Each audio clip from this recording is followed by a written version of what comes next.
Zion will miss 6 to 8 weeks after getting surgery to address a meniscus tear. Williamson broke his foot during off-season workouts earlier this year and is yet to play in a game this season. He's already had surgeries on his legs. Now he's got a broken foot. Zion Williamson, he's been cleared to participate in one-on-one contact drills. Zion was feeling some soreness in that foot, and they dialed him back. Andrew, what's the latest on Zion? Well, we're still waiting. Are injuries going to derail Zion Williamson's potential greatness? I'm glad you asked that, actually. New York is the mecca of basketball. I love playing here. I think this might be my favorite place to play outside of New Orleans. I can't even lie to you. When the Zion Williamson to the New York Knicks buzz first started, I thought there was no chance we'd actually see Zion in a Knicks jersey, at least anytime soon. I mean, the man is under a rookie contract. How could he possibly pull this off? The thing is though, I am a believer, especially when it comes to NBA drama, that when there is enough smoke, there is fire, and right now, the smoke is starting to pile up. Especially when you consider that we have still yet to see Zion Williamson play for the New Orleans Pelicans this season. And so far in his career, it has come out that Zion rooted for the Knicks to win the lottery before the draft. Zion himself has said that other than New Orleans, Madison Square Garden is his favorite place to play. As of recently, no one is fully sure what is going on with Zion, because where has he been? And oh yeah, the New York Knicks just traded for Cam Reddish, giving them another one of Zion's Duke teammates along with RJ Barrett. This is very important because famously, that Duke team had a lot of chemistry, and in college, Zion and RJ talked a lot about teaming up in the NBA, as you are about to see. So at this point, the question has to be asked, is Zion Williamson giving the Pelicans the runaround here, and eventually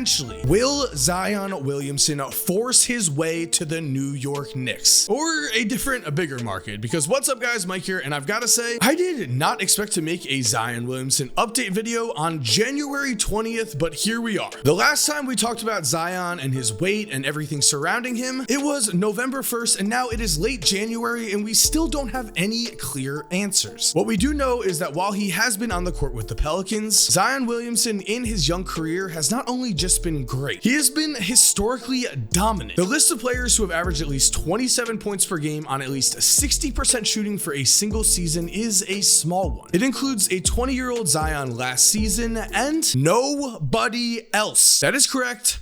No one. The only player who is close, and really with a 59.9% field goal percentage, he should be a part of this list, was 21-year-old Shaq. But even if this list does contain just Zion and Shaq, I would say that is some pretty elite company to be a part of. That is the type of talent Zion has only in his third season. It was expected that he would take even more of a leap, but instead we learned that an injury popped up during the summer, and that also Zion had taken a leap on the weight scale instead of on the court. But still, we did hear that this was nothing to worry about and that Zion would soon rejoin the team and make his way back to the court. This has not been the case. But before we continue guys, I'm very excited to say that this video is sponsored by Raycon, and as you might notice right now, I'm already wearing the Raycon everyday earbuds. I actually opened them as soon as they came because even before they sponsored this video, I have always loved Raycon. And specifically, I will say that Raycon's everyday earbuds look, feel, and sound better than ever. Now guys, I'm sure in the past you may have suffered from earbuds falling out of your ears. That is not the case at all here. With optimized gel tips, these Raycons are not only extremely comfortable, but they will not budge. Trust me. In fact, let's do a shake test right now.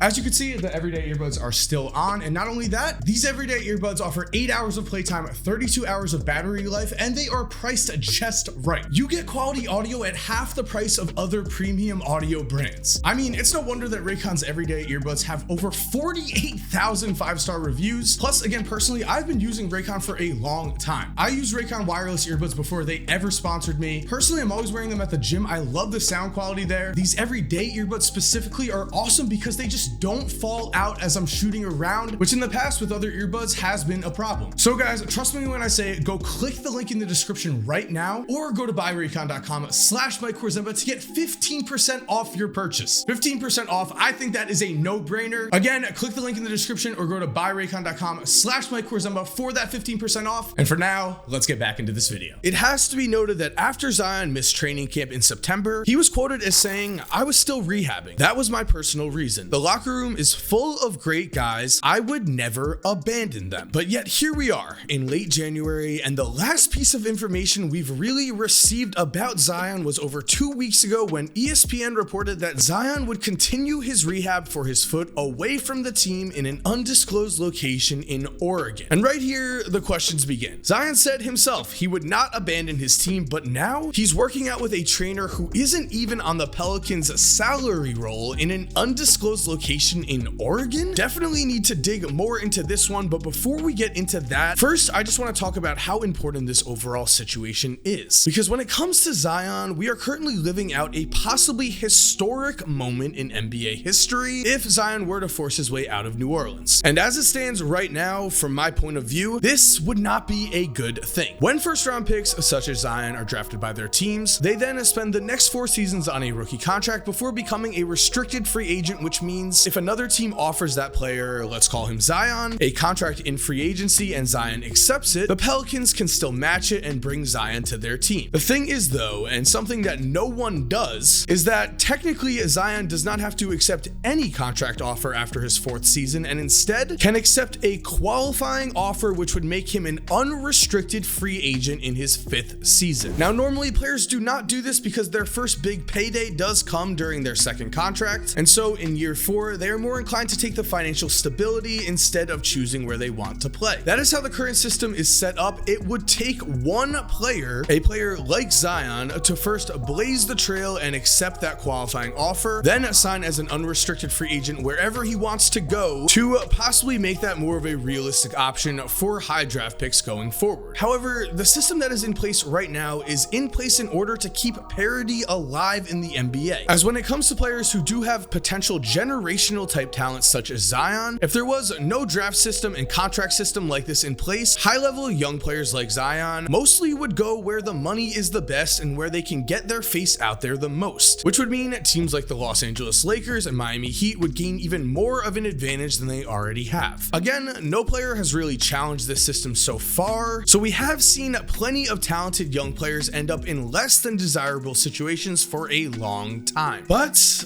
then there's Zion. Oh, and by the way, guys, if you are still here, it would be awesome if you could subscribe and turn on post notifications. We are on the road to 2 million subscribers here. So if you like the content, please hit subscribe, turn on post notifications. It would be awesome to have you join in on this journey. For now, let's get back to the video. At Duke together, Zion, RJ, and Cam Reddish formed one of, if not the greatest recruiting classes of all time. According to ESPN, they were the number 1, 2, and 3 recruits respectively, and they were also the 3 leading scorers on a Duke team that lost by a single point to Michigan State in the Elite 8. During that season, it was clear that Zion, RJ, and Cam were very close, and Zion was actually asked right after the draft if he and RJ had ever talked about playing together, and his answer was interesting. Here's the question by Complex. Have you ever thought about what it would be like to reunite with RJ Barrett at any point in your career? Zion. Yeah, we talked about it in college a lot. We kind of talked about it as we were both going to get our careers started and see how it goes. I mean, if we could possibly link up in the future, that would be great. But we both understand that if things are going well in our prospective cities, we'll just kind of leave it there. End quote. If things are going well, we'll kind of just leave it there. A possibly telling choice of words, especially when you consider that it was reported by Mark Spears that Zion not only wanted the Knicks to win the 2019 draft lottery, but Zion Williamson was quickly whisked out of the room after Pelicans were announced the winner of the draft lottery. Sources said the former Duke star was rooting to go to New York, but now is going to New Orleans. Then after this came the interview saying Zion would like to join up with RJ if one of their team's situations wasn't the best. Then came this clip from Zion where he not only admits he loves MSG. New York is the mecca of basketball. I love playing here. I think this might be my favorite place to play outside of New Orleans. I can't even lie to you. And really, while Zion's words are important in this clip, his face and excitement from playing in the Garden says a whole lot more to me. Then from there, this past summer, before all of this injury drama, it was also reported that several members of Zion Williamson's family want him to leave the Pelicans as they have not done a good enough job putting talent around him. Then finally, we have Zion's current situation, as according to to New Orleans writer Christian Clark, the team insisted Williamson would be remaining under the supervision of the Pelicans medical staff. However, no Pelicans officials accompanied Williamson on the trip referencing Zion's rehab in Oregon, and the 21-year-old star has been working with Jasper Bibbs, a strength coach who in August was fired after less than 2 months at LSU. So already, all of this is interesting. Then from The Athletic, the Pelicans, have been unable to put together the right elements to make rising star Zion Williamson and his family happy. And multiple sources have told The Athletic that certain family members want Williamson on another team. The Athletic article would go on to state that when JJ Redick was traded from the Pelicans in March, it really bothered Zion. The reason being that JJ, a veteran, had asked to be traded before the season or after in order for his family to have some stability during the regular season. New Orleans ultimately went back on their word to JJ, and from The Athletic, Redick was a veteran with whom Williamson had grown comfortable with in their 2 seasons together. And the dysfunction Redick accused the Pelicans of harboring is said to have stoked some of Williamson's own feelings with regards to the direction of the franchise. I don't think you're going to get honesty from that New Orleans front office. Objectively speaking, said Redick. LeBron James wanted Anthony Davis on the Lakers. AD wanted to go to the Lakers.